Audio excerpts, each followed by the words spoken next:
Good morning and welcome to Kingdom Inspired Kids, where parents talk. I am your host and founder, Calvette Boyd, and today we're going to be talking about Christmas pressure. So today's episode is Christmas pressure is real. Choosing peace when parenting may be a little bit challenging with our kids. So let's get started. Christmas is supposed to be joyful. We're supposed to be celebrating Christ. We're supposed to be having a good time with our family and friends. But for many parents, myself included sometimes, especially those raising children with ADHD, it feels a little bit heavy. There's pressure to create memories because that's something we always want to do. There's pressure to keep your traditions alive, maybe things that you've done or your spouse or family has done with their family. There's the managing money piece of it, attending every event that they're having at the school, as well as church, as well as your family, and still hold yourself together emotionally. I think on the last episode, I talked about taking a deep breath. So we are going to breathe in and breathe out and take a deep breath before I even get started real good. So when your child becomes overwhelmed, sometimes they're overwhelmed, they're emotional, they're dysregulated. It can feel like you as a parent are doing something wrong. Today's episode is about naming the pressure out loud because that's something we don't usually do. We're talking about how to move through Christmas in a way that protects your child's emotional safety and your own without you feeling guilty, without comparing yourself to people and other things, and without trying to meet expectations that we were never designed to meet. All right, so let's start right here. Simplifying traditions without shame. Traditions are meant to serve you and your family, but it's not meant to stress you out. It's a time where you're supposed to come together and do whatever it is that you do and enjoy yourselves. Many of our traditions we feel pressured like to maintain what were maybe created in a different season of our life, and sometimes those traditions just need to change. And when you're parenting a child with ADHD, some traditions cost more emotionally than they give back to you. Simplifying doesn't mean canceling Christmas because I've done that as well before. It means being honest about what you and your family can handle. So, what I want you to do is I want you to ask yourself, does this tradition bring connection or does it create overload? Does it leave my child regulated or dysregulated? Does it support peace for me and my family or does it create pressure? Simplifying might look something like this: decorating one space instead of the entire house. I grew up in a family or in a house where we decorated. And so we decorated everything. And I find myself trying to decorate everything. Well, this year I ended up putting up the Christmas tree late. Instead of putting up two or three trees, you might want to put up one, but you've got to simplify things that are going to be easy for you, not overwhelming, not creating pressure. So maybe that just means you decorate the door and you put up the tree and you're not putting up all this other stuff.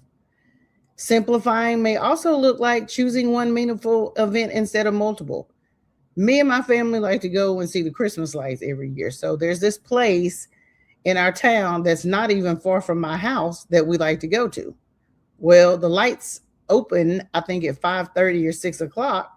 But if you're not in line at like 4 o'clock, then you're way back in the line. And so that creates pressure because you want your child to be still and sit still in the car and not be making noise and all that stuff. And sometimes it doesn't work like that. And then there's a couple of other lights that we like to go see. So here's what I would suggest. Instead of going to all of them, go to one. And if you do want to go to multiple, do them in different weeks. So maybe one the first week of January, the second week, another the second week of January. the first week of December, the second week of December, third week of December, and then make sure you're early enough so that you're not in a really long line the fourth week of December. Okay? So that's something that you can think about. Scale back meals that leave you exhausted and irritable.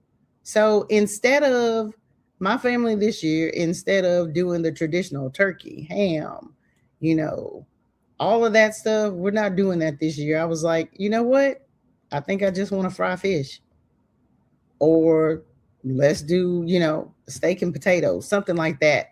So that you're not exhausted from all the cooking, which exhaustion causes you to be irritable. And your child doesn't need more activity, and the parent doesn't need to feel overwhelmed. So simplifying it is not giving up, it's choosing wisdom. The next thing I want to talk about is choosing emotional safety over appearance. A lot of Christmas pressure is about how things look, not how they feel. Parents push through overstimulating events because we don't want to seem rude, we don't want to disappoint our family, and we don't want to be judged. But when we prioritize our appearances, our kids often pay, they pay for it emotionally because we're trying to do so many things to make sure that we're prioritizing making everybody else happy, and then our kids pay for it emotionally. Emotional safety means leaving early when your child is overwhelmed. My family can tell you, as soon as I see the behavior about to change of my kid, of my child, I say, okay, family, we are going to go ahead and leave today. I love you guys, but we're going to go ahead and go home. It's nothing wrong with that. I have to deal with the behavior of my child. Other people don't have to. And so when I see that it's about to escalate, then I just take myself out of that environment. Saying no to environments that trigger meltdowns. If you know that going to a skating rink with all the noise, the lights, and the music is going to trigger a meltdown for your child, don't take them. It's that simple. Allowing regulation instead of demanding compliance. That's something that we've got to do. Choosing calm over performance.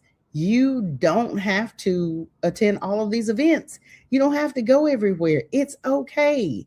Your child doesn't need to behave for anybody else's comfort. So I've started, like I said, hey, Christmas, we will fry fish, we're gonna do games and things like that. Same thing Christmas Eve, we'll do the chocolate bar, hot chocolate bar, and play some games. Things that are simple. My child or children are in there. Well, they're still my children, even the adult one. I still want to create a space for them in their home where they feel comfortable and they can be themselves. Okay. So I choose the calm. I don't want to be out and about in the crowd shopping or doing any of that thing. And protecting your child's nervous system isn't spoiling them, it's being a responsible parent. When you, as a parent, choose emotional safety, you teach your child that you're safe, you're not too much, and your feelings matter. This lesson lasts longer than any holiday tradition. So let's go to comparison. Comparison is loud during Christmas. Social media, family conversations, and memories of how Christmas used to be can make parents feel like they're falling short. A lot of people compare gifts, decorations, traditional, and financial ability. But comparison ignores context. Comparison ignores children that have ADHD, single parent households, financial stress, emotional labor, and survival seasons. Just remember this, your family's not behind. You are parenting in a different reality, and it is okay. Letting go of comparison means redefining success. We want peace over presentation. We want connection over perfection. We want presence over pressure. Your child doesn't need what other families have. And I think that's something that social media does for our kids. It makes them think that they have to have, and even parents, and we have to do what others are doing. Your child doesn't need what other families have. They need to be regulated, present, and they need you to be emotionally available. Like they need us to be present. They need us to keep them grounded. We don't need to be like anyone else. We have to be ourselves. So this Christmas, I want to give you permission to release what is heavy, because that's exactly what I have done this year.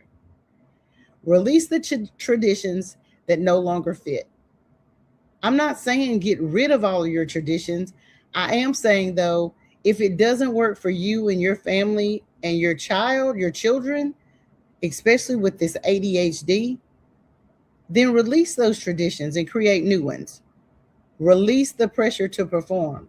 You don't have to have 5 Christmas trees if that is going to cause you as a parent to be overworked, overstimulated, and stressed. Release the comparison that steals your joy.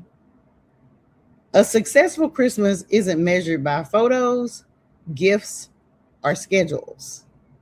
It's measured by moments where your child feels safe, they feel understood, and they feel loved. And if that's all you accomplished this season, you did enough. You did enough.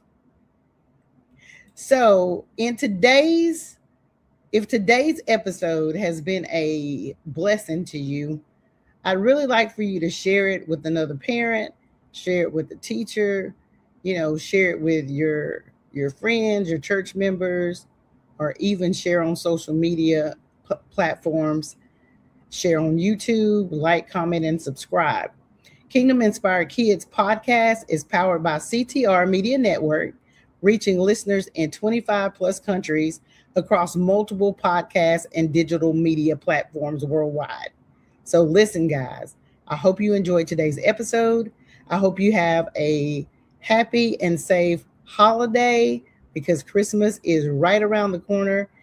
And I want you guys to have an amazing rest of your day. And I will see you really soon. Don't forget, 7 a.m. on Wednesdays, Central Time. You can check me out or follow us, and make sure your post notifications are on so that you can receive notification when we're live. And I hope to see you guys soon.